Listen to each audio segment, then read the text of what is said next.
and welcome back to Calero Academy. Today, we're going to work on a 3D problem involving the cube. So, let me read out the problem to you. A prime, B prime, C prime, D prime, A, B, C, D is a cube where A, B, C, D is a face, as is A prime, B prime, C prime, D prime. A prime, B prime, etc. are edges, and X is the midpoint of BC. Y prime is on A prime, such that AY is equal to 2A prime Y.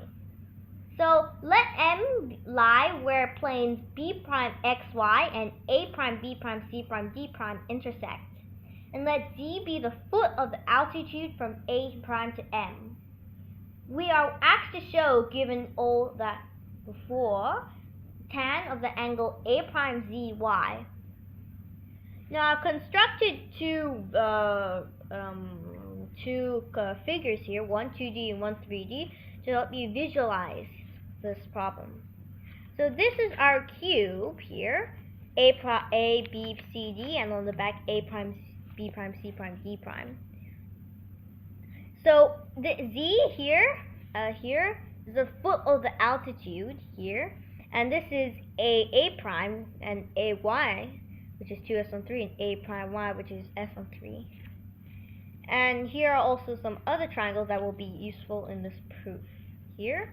And you can look them up. We said here that X is the midpoint of BC, and so this cube was sliced in half. And so I've opened the cube now, and so F double prime has the same ratios as A prime since it lies under it. So our triangle A prime ZY is over here, right here, A prime ZY, and we're asked to find tan of A prime ZY, which is, let's call it alpha, which is this angle here. And tan of alpha, we know, is tan of alpha is equal to A prime Y on A prime Z. And since we know that A prime Y is S on 3 because we're given that, all we need to do now is just find A prime Z. And to find A prime Z, we're going to rotate to a couple other triangles and figures to help us find some. This is the other 2D one here. Let's put those aside for a minute, and let's first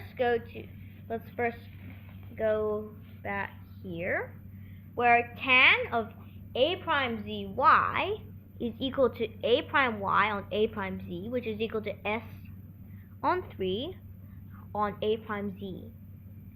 Now, we need to find A prime Z, so for this we're going to move to another triangle, a different triangle, which has the side A prime Z here. W, E prime, B prime, let me show you on the cube, which is this long triangle here.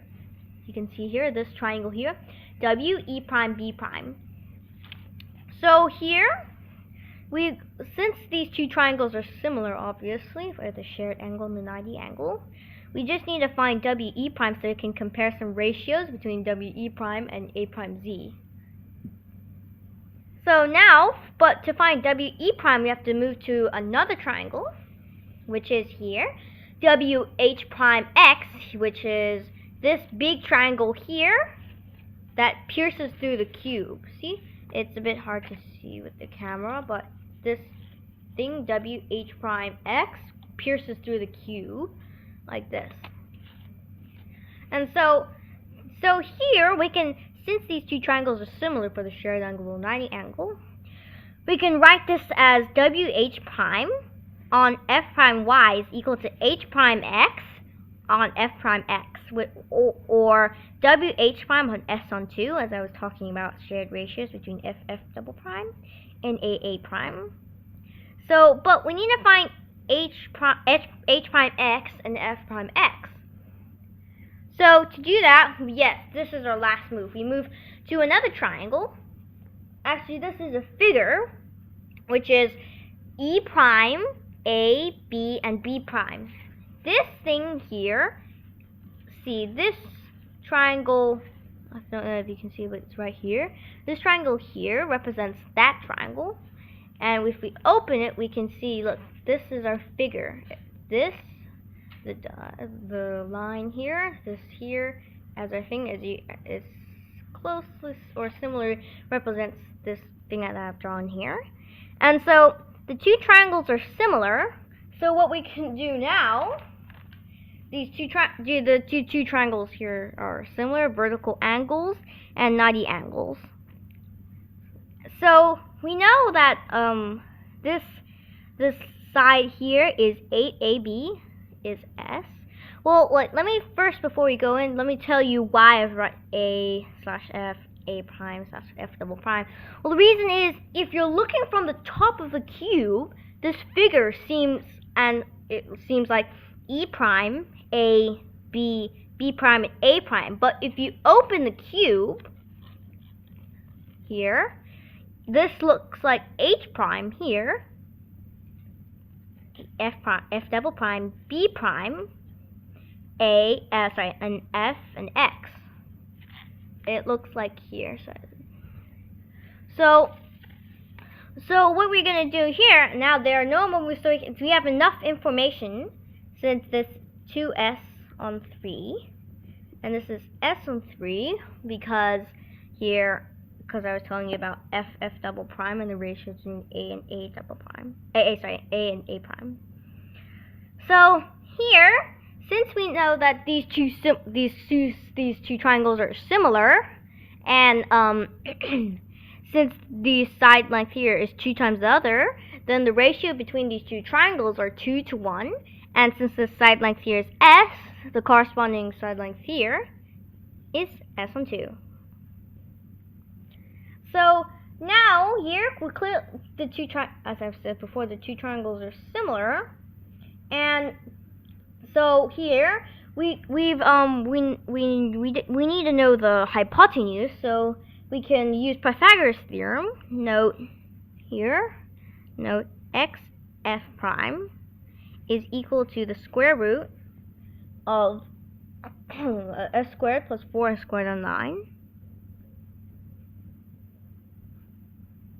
And we do some algebra here, and we get that xf prime is equal to root 13 times s on 3.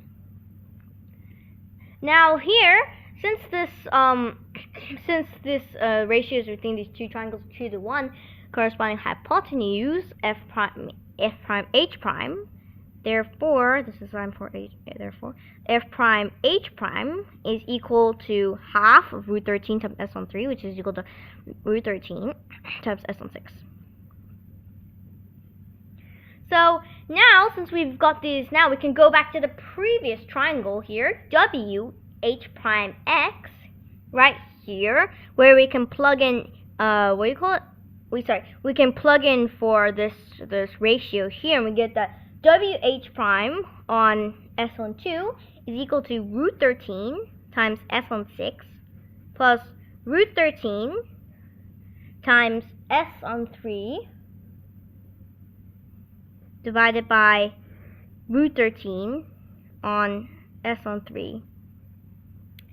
So here we can simplify this by getting rid of all the root 13s, and we get that this is equal to a half divided by a third, which is equal to 3 on 2. Now times s on 2 from here to both sides, and we get that WH prime is equal to 3 on 2 times s on 2, which is equal to 3s on 4.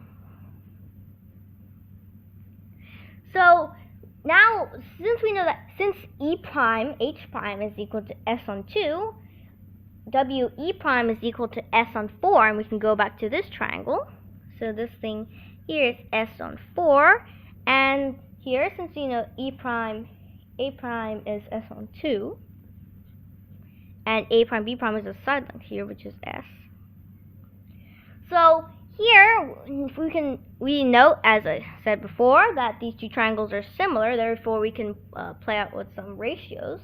We get that S on 4 times S on 4 on A prime Z is equal to S plus S on s on 2, s plus s on 2 on b prime z. This is not useful, but which is equal to wb prime on s. This is useful because now we can solve for wb prime, and when solving for wb prime, by Pythagoras theorem, we go down here. wb prime is equal to the square root of s on 4 all squared plus 3s on 2 all squared. So now here we do a little bit of algebra again. We get, therefore, wb prime is equal to s on 4 times root 37, and returning to the similar triangles ratios, we get that s on 4 times, s on 4 divided by a prime z is equal to s on 4 times root 37 divided by s here. Now, if we go down, let me zoom in a bit. If now here, then what we do some algebra and we get that a prime z is equal to s on root 37. So now, finally, we can plug it into our thing down here. Let me scoot down a bit here, and we get that a prime y on a prime z is equal to s on 3 on a prime z, which is equal to s on 3 on s on root 37. Therefore, a prime z is equal to a prime z is equal to s on root 37, and therefore tan of alpha. Therefore, tan of alpha is equal to that on that, which is equal to root 37 on 3. So here we've just figured out the angle. Now let's go back to a cube a bit. Let's analyze here. We can look inside. This is our cube. We've solved the question, but now it's going to give you a little moment of silence to explore the cube, because there's not much visualization here that I'm pointing out, so I'm going to show it now. This is the figure here, up here. This is the figure here, the long one, the piercing one down here, and this is our back wall. Now for the other triangle, this one's a bit harder to visualize, but with color pencils you can see the planes. You can see this plane, this one, and this was our long one here, the one that's stretched on the back wall, and this was our triangle of intent, what it looks like in 2D. So thank you for watching this Calero Academy video, and this has been a Calero Academy production, and thank you for watching, and you can pause this video and visualize the cube for a bit, or you could just look at the 2D picture. Oh, thank you for watching this Calero Academy video, and we hope this helps you with some 3D problems. It's not that complex in the 3D world, but here it's actually a bit complex visualizing this. So thank you, and stay tuned for some more Calero Academy videos, including our specials and some geometry problems. And this problem has been taken from the Art of Problem Solving School from online, AOPS. Feel free to Google their website and look at some of their interesting geometry tests. Thank you.